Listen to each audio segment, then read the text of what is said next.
Okay, so this is going to be a little weird. I understand that, but we're going to get through this together. So just go ahead, act exactly like you would if I were sitting in class or standing in class going over these notes with you. All right, the substitute can pause at any moment that you need time to copy. I will also give cues to pause so that if there's some examples or practice I want you to do, he'll pause it, and then it'll give you guys a chance to work through it, and then when he unpauses it, I will work through it with you. Okay? This is kind of like a practice run. I'm just going to go over some of the stuff we did right before Christmas break. Just as far as simple naming, ionic versus covalent, just in case, Christmas rocked your brains a little bit and you sort of forgot what we were talking about. So we'll go over ionic first, do some practice and some examples, go over covalent, do some examples, do some practice, and then you guys will be ready for new information later on in the week. All right, so let's get started. So we're talking about, again, naming compounds. This is just a review. You've already learned all of this. You already learned this before Christmas. I'm just catching you up, making sure that you remember where we were before you went on break. Okay? So, remember, we have this zigzag line. Hopefully you can see it. We have this zigzag line on the periodic table. And hopefully you remember that divides us, all right, into metals and nonmetals. All right, this side is metals, this side is nonmetals. You all should remember that. All right, as far as valence electrons go, okay, and forming ions, we know that nonmetals, obviously our two options are either gain or lose, correct? So, nonmetals, hopefully you remember, gain electrons, right? Because they are so close to meeting the octet rule that they gain electrons. And I'm just going to switch pens so you can see that a little bit better. So nonmetals gain electrons. I don't think that did anything differently, but it's cool, whatever. Let's try a marker next time. And then you remember when you gain electrons, remember electrons themselves are negative. So if you gain electrons, you are gaining a negative charge. Hopefully so far so good. You remember negative ions are called anions, right? Anion, not anions, like you sometimes think they're pronounced, or if I were here, I would make fun of you, but I'm not here, so remember it's anions, all right? Compare that to metals. Obviously, everything's the exact opposite. On this side, metals, they're not very close to meeting the octet rule, so they would rather just drop the electrons they have in their outer shell, so metals will lose electrons. And obviously, if you're losing negative, you're becoming positive. You probably remember my example that if you're dating a scumbag and you drop that person, you lose that person, your life becomes more positive. All right, so metals lose electrons and it gives them a positive charge. And then positive ions are called cations. Cations. All right, so nonmetals gain electrons, give them a negative charge. They're called anions. Metals lose electrons, become positive, and they are called cations. This should be complete review for you. This should not be a surprise at all. Okay, this is from like November. All right, just to make sure we're all still on the same page. So then you also have these charges at the top of the periodic table. Remember, each group, at least of our representative elements, okay, you know the S block here, right? And the P block over here. Okay, those are the ones where you can use the periodic table to figure out charges, okay? And they're already written on this periodic table. So remember, everything in group 1 loses 1 electron, forms a +1 charge. Group 2, form a plus 2. Group 3, form a plus 3. Remember when we talked about it, I told you to pretty much skip group 4 because that's really a combination of metals and non-metals, so we can't really give one set of rules to the elements in this group. And then remember after 4, so remember we have positive 1, positive 2, positive 3, skip negative 3, so these ones are going to gain 3 electrons. These ones are going to gain 2 electrons, and these ones are going to gain 1 electron. And then remember, noble gases, they don't want to interact with anybody, right? They're totally fine on their own, completely non-reactive. They have all of the valence electrons they could want. So remember, I'm sure you remember this from class, but you just almost think of like the stair stepping, right? So you're going up and then down. Sorry for being left-handed. So you've got, I think I missed a step. Positive 1, positive 2, positive 3. So going up, positive, skip 4, and then negative 3, negative 2, and negative 1. Okay? So positive 1, 2, 3, skip, negative 3, 2, 1. So that's just to find the charges on the periodic table. Remember, this all is going to eventually lead up to naming and crossing over your charges to come up with the correct formula. All right, so some practice real quick. For each of these elements, predict the charge that these are most likely to form. All right, so I'm going to do the first 2 rows with you, and then we'll pause it. You guys can either, you don't necessarily have to write them down, but make sure you can come up with the charges of these, okay?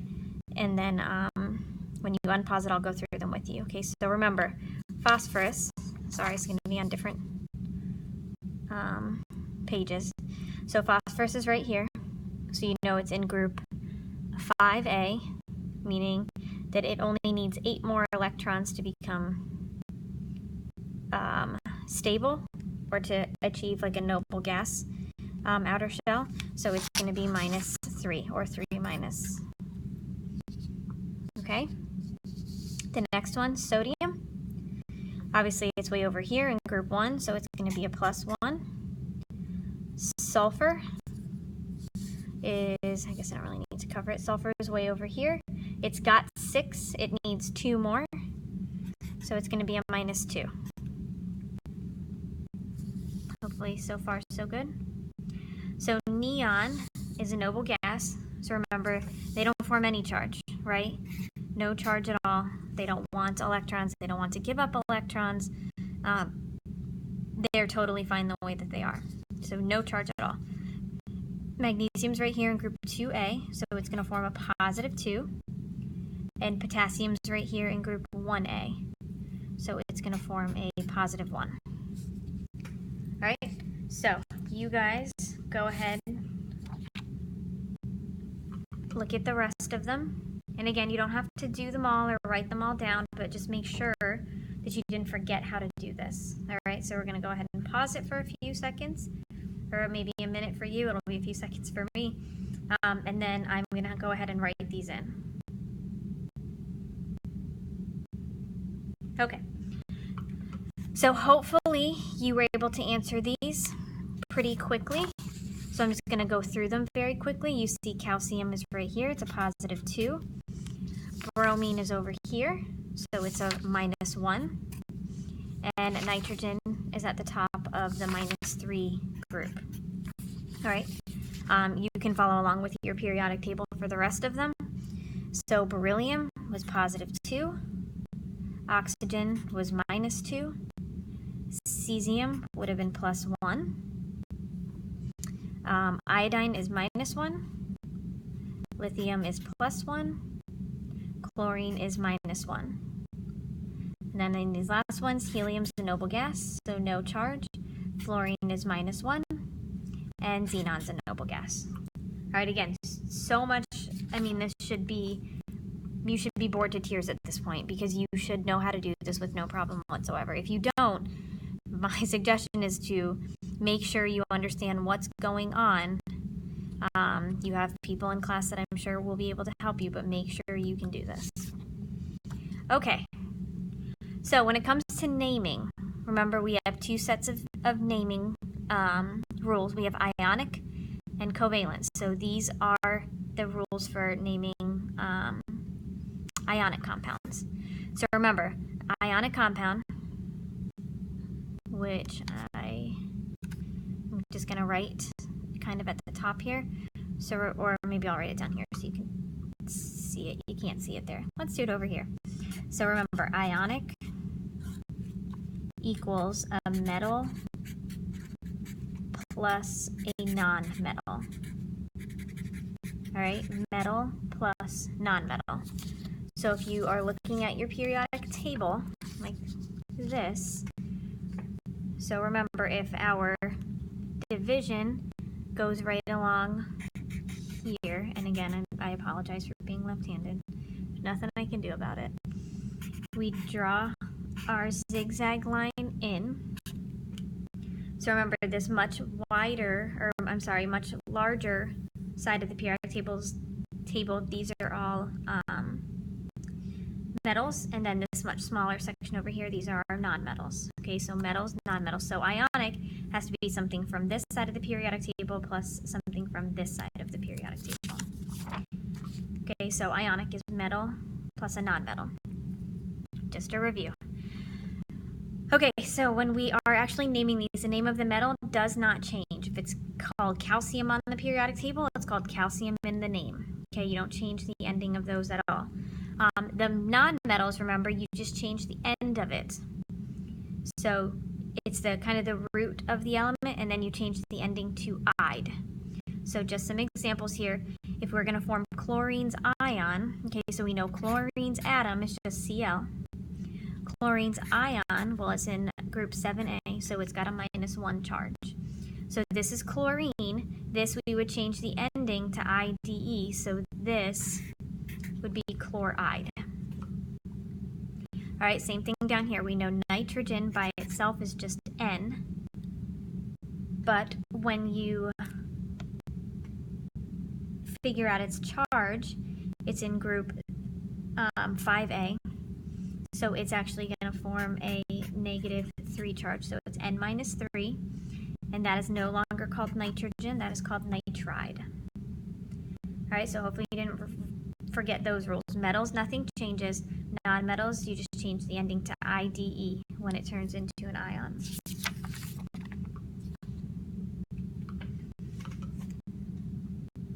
All right, so just some more examples. Like I said, calcium doesn't change. Oxygen, we would change it to oxide. Aluminum's a metal, it wouldn't change.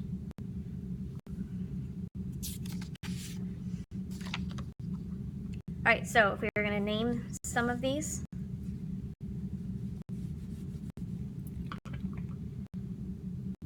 So I'll do the first 4, and then I'll leave the second 4 for you guys to practice, and we'll go over them. So sulfur, if you look up sulfur on the periodic table, it's way over here.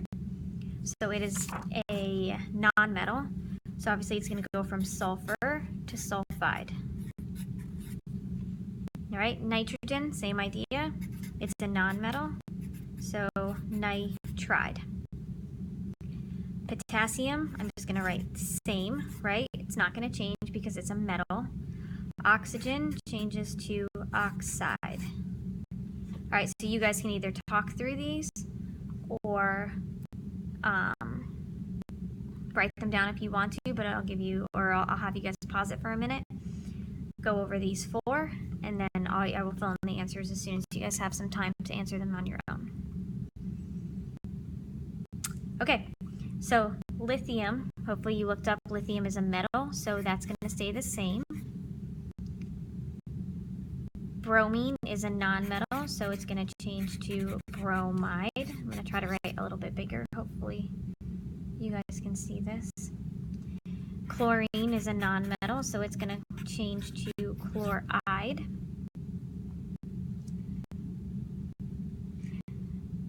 And then in this case, since hydrogen, remember hydrogen's kind of weird.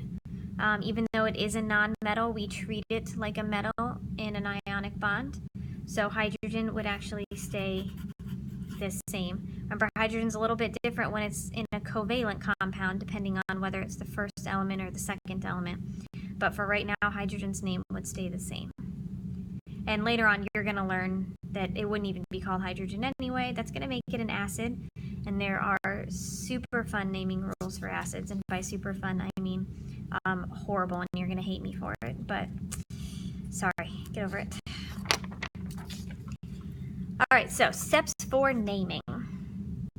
Remember, when you're given the formula and you have to name, very, very, very simple, right? You decide the metal, which is always the first one.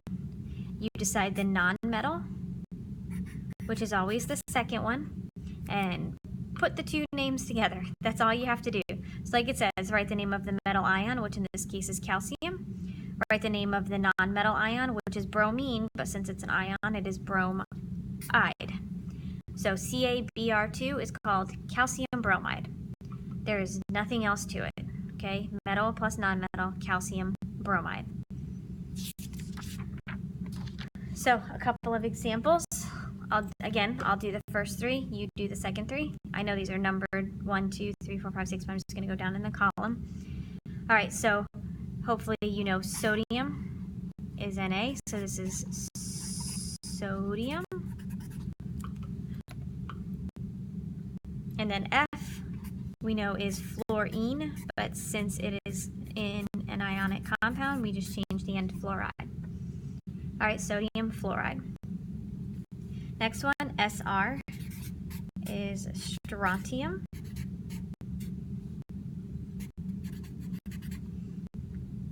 And then chlorine, obviously we just changed the ending to chloride. And last one I'll do with you, we know this is calcium.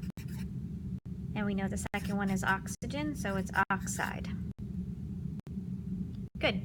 You guys go ahead, look at these ones, make sure you can name these on your own. Pause it for a minute. Sorry, these all have to look the same. Can't handle it. Go ahead and pause it for a second, and then I'll go over these three. Okay, so we know magnesium and oxide, right? Magnesium, oxide. We know in the next one, Li is lithium, and we know S is sulfur, but we're going to change the ending to IDE, so it's sulfide. And then this one, we know K is potassium,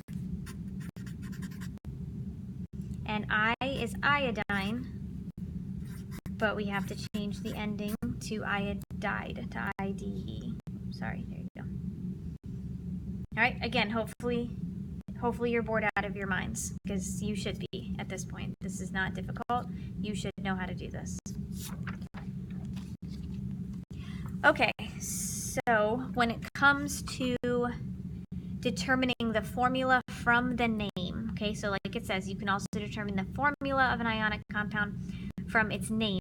This one, you all probably should remember that it takes a couple more steps, okay? It's not just as easy as, you know, writing Mg and I together and moving on, okay? Because we talk about valence electrons and charges for a reason. This is where those come in. So like it says, to do this, you need to use what you know about the periodic table. All right, so the example's written out here. Again, just to give you a reminder, I'm going to write it over here as well so you can see exactly what happened. So if we're going to put together magnesium and iodine to make magnesium iodide, we know magnesium is Mg and iodine is I. But since we're making an ionic compound, we need to use their ions. Okay. Sorry, I ran out of space on the last video, so these are going to have to kind of be put together. So I know we were right in the middle of talking about making ionic compounds, and unfortunately I kept writing, so I'll do it again over here. So as we said, it takes more steps to actually write the formula other than just putting the two symbols together. Like we said, we can't just say magnesium iodide, so it's MgI. It's ionic compounds, so we have to use their ions. All right, so I'm going to redo what I was just working on for you guys.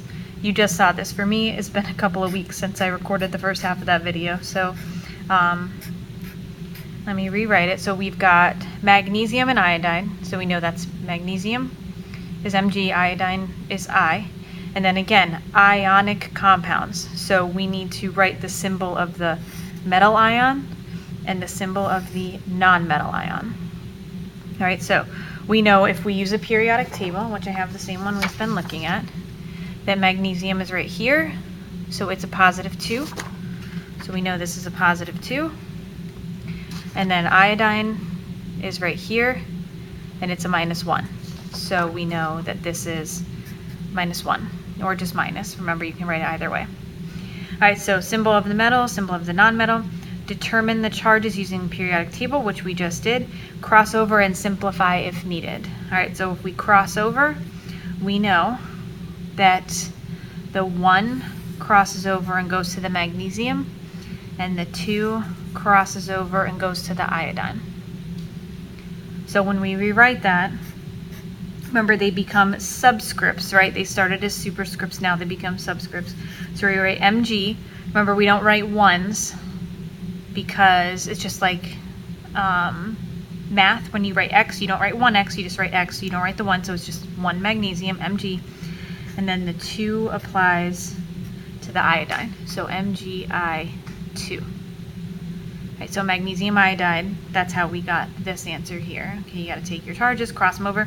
Remember, simplify if needed. It's just like fractions. If these had both been 2s, then they would cancel out to 1s. If one had been a 2 and one had been a 4, then we'd simplify them to 1 and 2, just like fractions in math. In this case, we did not have to simplify, but there are some cases where you will have to simplify. Okay? All right, so remember, naming transition metal ions or ionic compounds. It's the same idea, it's just that you can't look up the charges on the periodic table for the transition metals. Remember, they're not representative elements. They're not in 1A through 8A, they're the D block, the middle of the periodic table. So like it says, remember that the names of the transition metals must include their charges because we can't predict their charge. You have to be told their charge. So as it says, this is a very simple, quick review. It says, what are the charges of the transition metals below? I'm just going to put a piece of paper under this so that I don't keep writing through.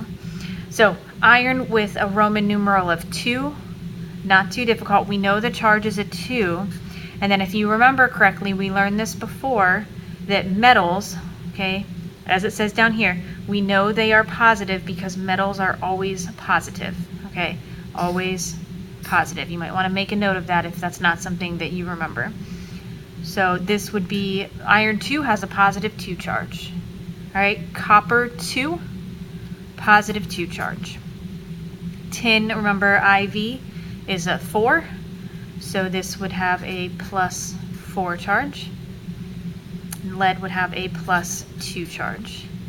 I'll have this pause it for a second. You guys can work through the other 4. Again, I'm not blowing minds here. Okay, this is all review and it's not that difficult to begin with. So he'll pause it for a second. Make sure you can do these ones and then I'll write them in quickly and we'll move on. Okay, so we know iron 3, +3, copper 1, +1, tin 2, +2, and lead 4, +4. All right, I hope your brain could handle that. I know it's tricky stuff. All right, that's it. Okay, that's all that you have to do in order to figure out the charge of transition metals. The Roman numerals will have to be given to you in some way, so you never have to figure those out on your own. Sorry. All right, so doing an example for a transition metal, just like we just did for the regular ionic compound. So the charges of transition metals are more important when you are determining the formula of an ionic compound.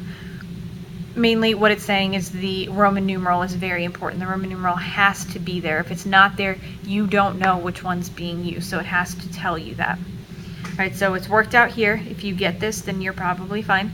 But if not, I'll work it out over to the side.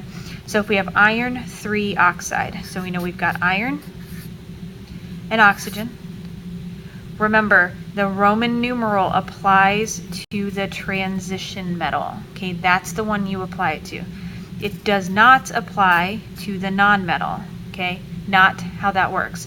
We already know the charge of oxygen from the periodic table. So we don't use the Roman numeral on the oxygen, we use the Roman numeral on the transition metal, because if you look up iron on the periodic table, it's right here. We don't have a charge written at the top of these. As it says here, look for the Roman numeral. Okay, so the Roman numeral is given as iron 3 oxide. So we know this is iron plus 3. Remember, it's a metal, so it's positive. It's your cation. Oxygen, look it up on the periodic table. Oxygen's right here, so it's a -2. So we put that there. All right, that goes through steps 1 through 3 very quickly, right? Write the symbol for the cation, the symbol for the anion, determine the charges using the periodic table for oxygen, and the Roman numeral for iron. Cross over and simplify if you need to. So we know the 2 is going to go to the iron, the 3 is going to go to the oxygen, so you end up with Fe2O3. Then check. Can you simplify 2 and 3? Is there any way to simplify that? Again, think of it like math. Can you simplify 2/3? You cannot. There's no number that goes into both of them. So you leave it as Fe2O3. Okay, so that would be iron 3 oxide. All right, it gets a little confusing when you see iron 3. You think that this should be a 3, but it's not. You had to cross it over. The 3 is telling you the charge. It's an ionic compound. You have to figure out the ions, the charges, and then cross them over. All right, so iron 3 oxide is Fe2O3. Again, all review. We did this before you went on Christmas break. This should not be new information for you. Okay, so moving on to covalent, which if we remember correctly is even easier than ionic. So let's go ahead and go over the information, work through some of those, then we'll do some practice and examples, and you'll be all set.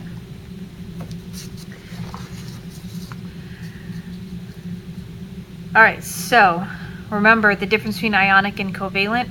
Ionic is transferring, covalent is sharing. So sharing electrons creates a covalent bond.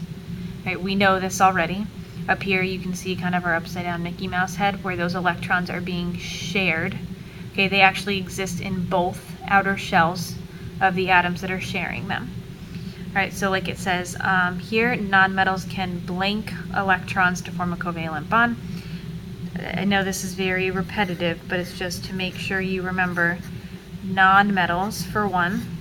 Okay, nonmetals are involved in covalent bonds and they share electrons. All right, so keywords, nonmetals share covalent.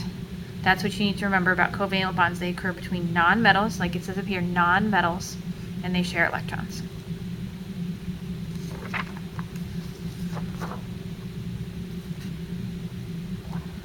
All right, so as it says, determining if a compound is ionic or covalent, it's not difficult. Remember, covalent compounds occur in non-metals. Ionic compounds occur between a metal and a non-metal. So we have this zigzag line. Again, I know I'm repeating myself a billion times, but honestly, it's the only way I can teach you and not be there. Okay, I would say it this many times if I were there. So I'm just going to keep repeating it, and hopefully you get so tired of hearing me say it, it's stuck in your brain forever and ever. So metals on this side, non-metals on that side. So if it's two of these, so they've got this little cutout right here, two of these is a covalent bond, one of these and one of those is an ionic bond. All right, remember, these share electrons when it's two of these. When it's one metal and one non-metal, there's a complete transfer. Because remember, metals want to get rid of them, non-metals want to gain them. All right, simple enough. You should be able to do these with no problem. I'll do the first three with you, and then you can do the rest, and then we'll make sure you can do them. Let me see if I can zoom in a touch. Good enough. So CO2, if we look at our periodic table, carbon and oxygen. Carbon's here, Oxygen's here. They are both non-metals, therefore covalent, right? HgCl2, so we've got mercury here and chlorine over here, metal, non-metal, ionic.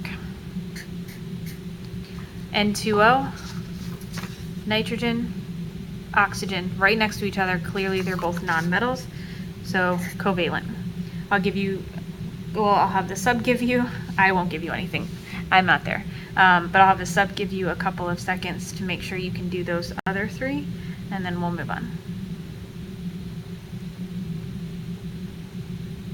Okay, so SiO2, again, follow your zigzag line. Even though it's touching the zigzag line, I know we talked about those being metalloids, but when it comes to naming, we treat everything on this side as metal, everything on this side as non-metal.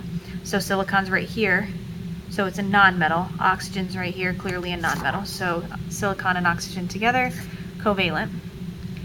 PTO, that's platinum and oxygen. Platinum's down here. We know that's a metal. We know oxygen's a non-metal, ionic. And then SrBr2, strontium bromide. Strontium's way over here, and bromine is way over here. Okay, complete opposite sides of the periodic table.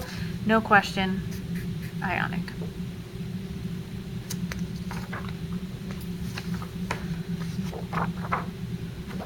Let's move that over.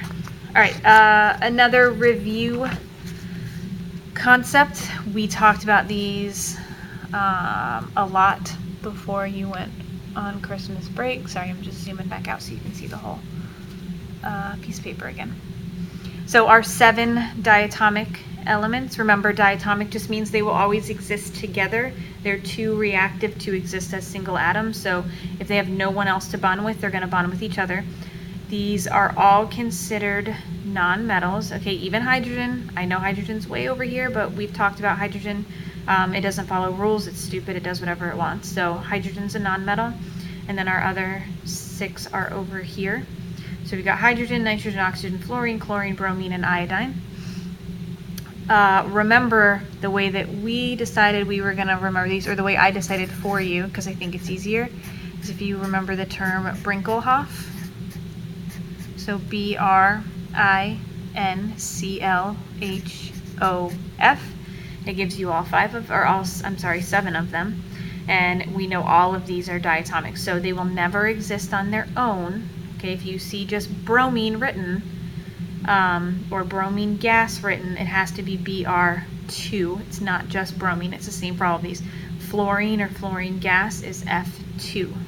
They will never exist as single elements. All right, and then obviously they're covalent. These are all nonmetals bonded to each other, which means they're all nonmetals, so they are covalent bonds.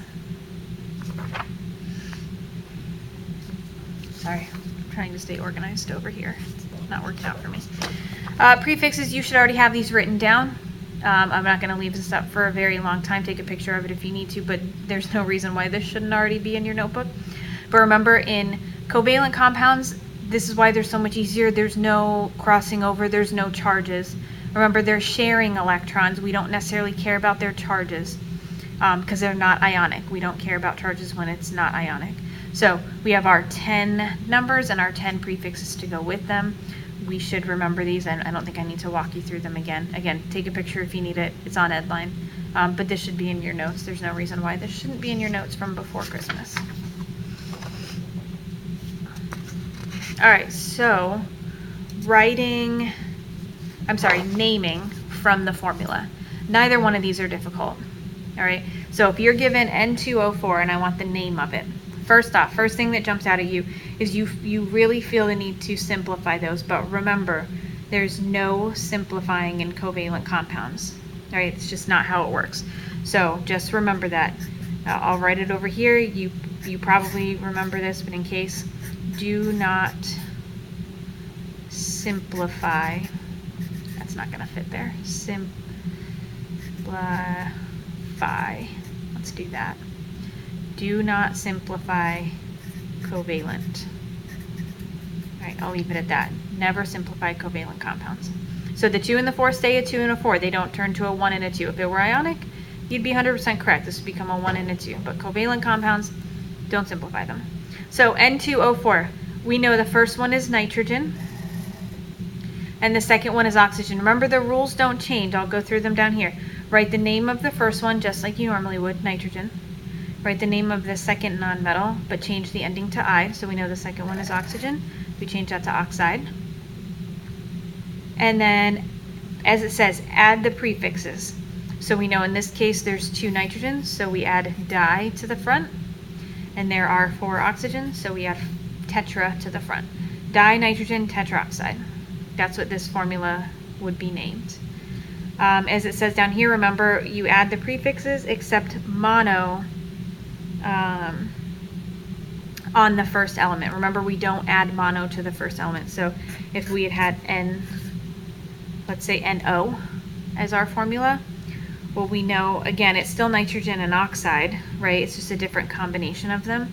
So this would be called, where can I write this? I'll write this down here. Nitrogen, remember, as it says, don't accept mono on the first element. So we're not going to add mono to nitrogen. So it's just nitrogen. But oxygen's the second element, and we do have to add mono to there. So it would be nitrogen monoxide. All right, don't add the mono to the first one, but you add it to the second one.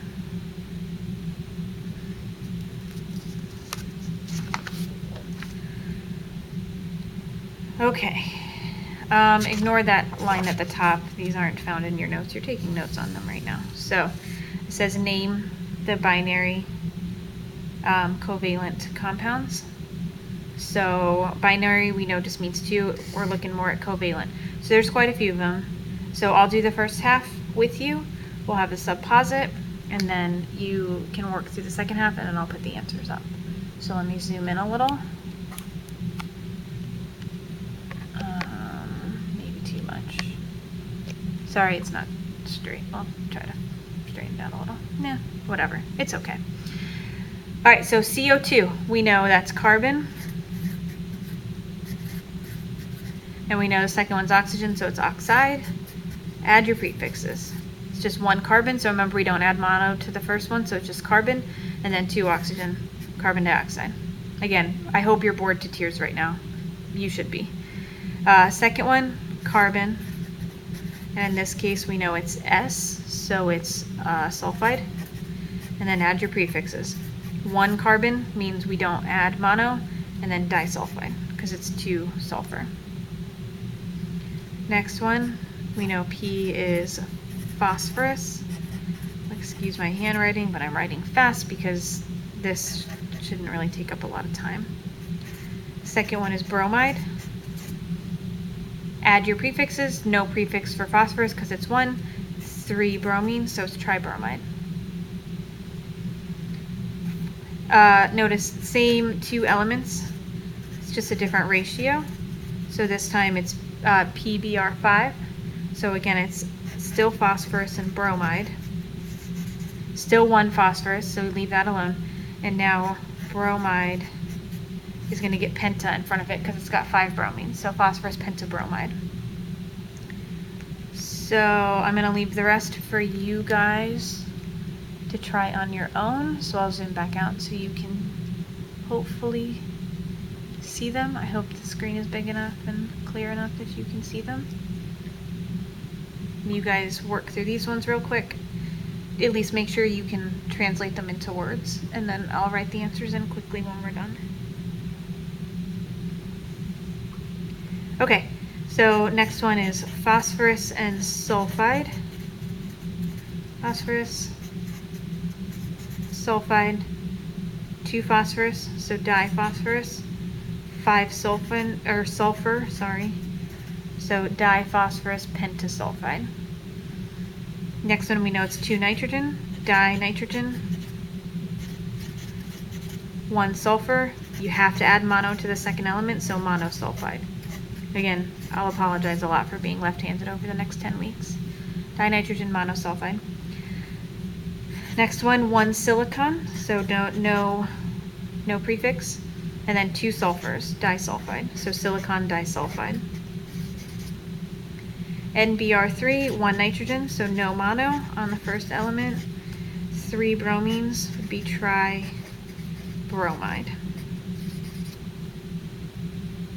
And the last one, 2 and 4, remember they are not simplified for a reason. We don't simplify covalent compounds. So dinitrogen tetrachloride. Good. Hopefully you're good. I fear if you're not. It's not going to go well for you if you're not good right at this moment. This is all review. We are almost done. Okay. This is even simpler. Okay, this is if you're given the name and you're going to the formula. So as it says, it's very easy to go from the name to its formula. Write the symbol for the first one and the subscript to match the prefix, symbol for the second one, and the subscript that matches. So dinitrogen tetrafluoride. So obviously we know nitrogen is N. Again, not blowing minds here. And di is 2. So super simple. Nitrogen gives us N and di gives us 2. I don't know how you're going to make it through this without me. Next one, fluorine is F. Well, fluoride, but we know the I just is because it's the second element. So that tells us F. Tetra gives us 4. N2F4. Do not simplify. If you need to add that at the bottom of this, if you're writing this down, do not simplify. We do not simplify covalent compounds. Don't do it. All right. All right. A long list of practice. Actually, I think the rest of these are all practice. I don't think we need to do this necessarily. I'll do some of them, and then I'll pause it and write the rest in, so that you, well, actually, I'll write them all in. You guys can fast forward through this if you really think you need it, but this is going to be quick. So carbon tetrachloride, 1 carbon, 4 chlorines, CCl4. Sorry, that might be zoomed out a little too much. Phosphorus pentachloride, 1 phosphorus, 5 chlorines. Dinitrogen monoxide, 2 nitrogens, 1 oxygen. Carbon monosulfide, boron trihydride.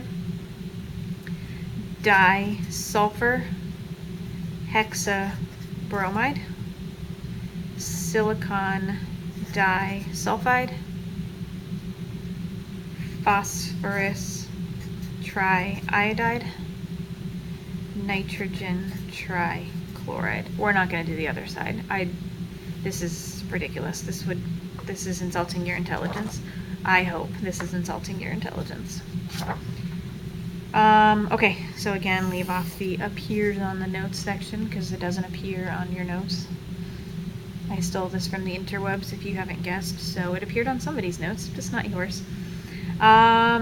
Okay, so this is a little bit of a mix. We're actually going to leave this one off for now, and we're going to leave this one off for now because we haven't talked about polyatomic ions yet, but it's coming. Don't worry. You will be talking about those later on in the week.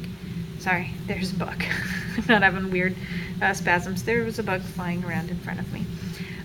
So these you can't name yet, and actually this one you can't name yet either, but you will be able to in the very short future. By the end of the week, you'll have covered that with Cyborg Miss Fiero. That's me. All right, so it says write the name. So really what I would do if I were you is just make sure that you can determine whether these are ionic or covalent first. You have to know that before you can name them. All right, so I'm going to do the first 3 with you, and then I'll move it up so you can see the bottom 3, and you'll name those. So we've got CBr4. So carbon and bromine are both nonmetal, so this one's going to be covalent. I'm just going to write that off to the side. Carbon and sulfur, covalent. Strontium and iodine, ionic. So if we're going to go through and name these, covalent ones are easy. We know, just give the 2 names, carbon and bromide. I don't think I left enough room there, but that's okay. Carbon is just 1, so it's just carbon. Remember, don't add mono to the first one. And then it's Br4, so this would be tetrachloride. bromide. Sorry, there's an entire line and I chose to squeeze it in that tiny little space. Next one, we know it's carbon. I'm gonna leave room this time. And sulfide. Carbon and sulfur would give us carbon sulfide. 1 carbon, 1 sulfur, so this would be monosulfide. Next one's ionic. So remember, ionic, they're actually easier to name. You just put the two names together. It's not a transition metal, right? Strontium we can look up the charge for on our periodic table, which means it's not a transition metal, so no Roman numeral needed. Sorry, I'm gonna put that there. Yeah, it's right here. So we know it's a +2. There's no question, so you don't have to include the charge when we know for sure. So this is just strontium iodide, right? Iodide. Okay? And I'm actually just going to go on to the next one and have you work on those ones instead of the rest of these. Well, never mind. It's not exactly the same thing. So I'm going to put that there so you can see these 3. Except I'm going to have you change the second one that you're working on. Let's make it, I don't know, TiO. Right, and I want you to give me the names of these 3. So I'll give you a second. The sub can pause it and then unpause it and compare answers. Okay, so if we're going to assign them all, we know N and S, nitrogen and sulfur, both nonmetals, so covalent. Ti and O, Ti is titanium, O is oxygen, so we know that's ionic. Phosphorus and oxygen, covalent. So these 2 are very simple, the top and the bottom ones. We know it's 2 nitrogen, so dinitrogen. 4 sulfur, tetrasulfide. Dinitrogen tetrasulfide. And then this one, P2O5. We know, I'm sorry, I'm skipping the middle one for now. Diphosphorus.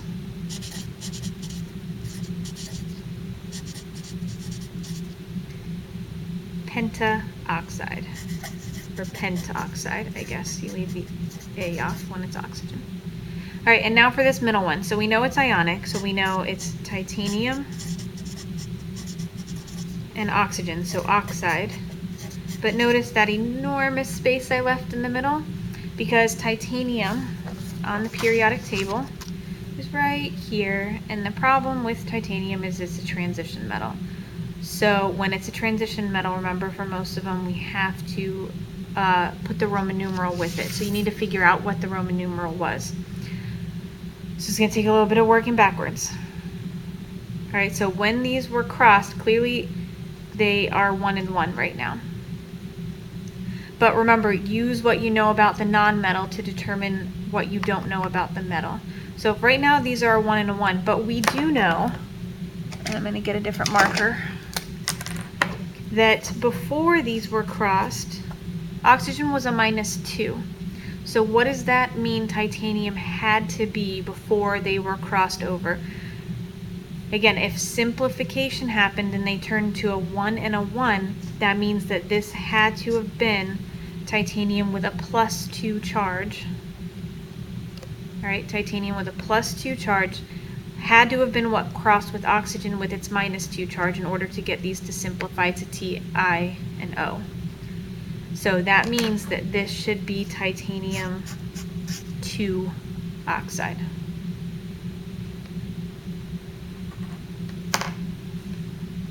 Hopefully you don't have any questions on that.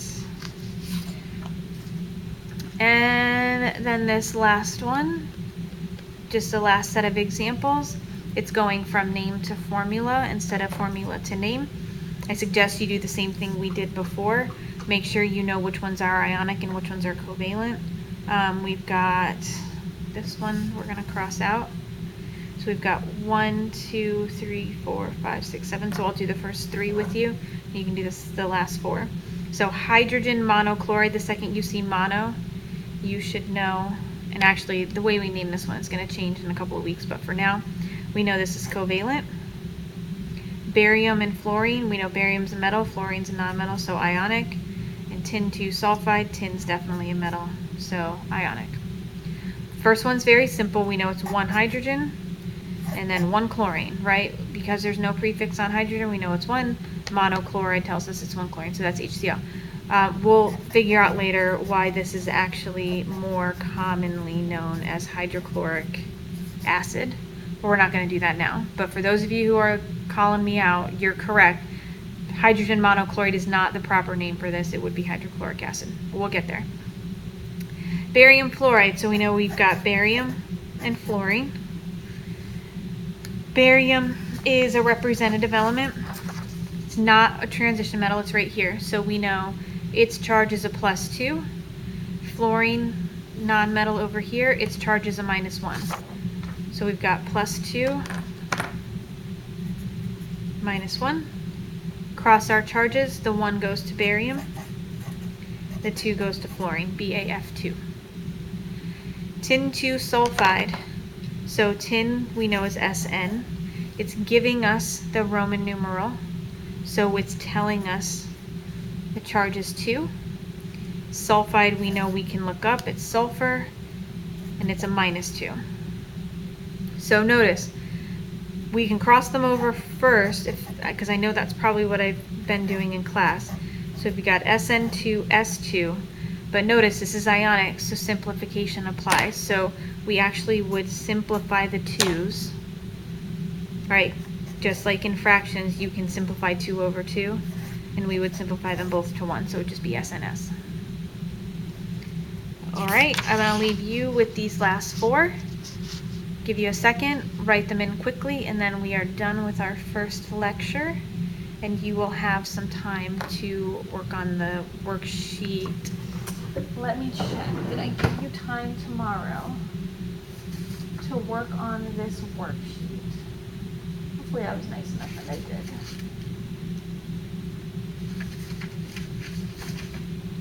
I did.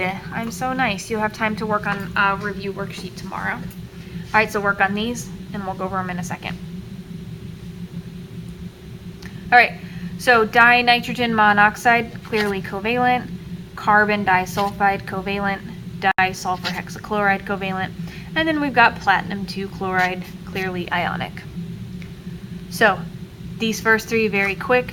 Dinitrogen monoxide, carbon disulfide, disulfur hexachloride.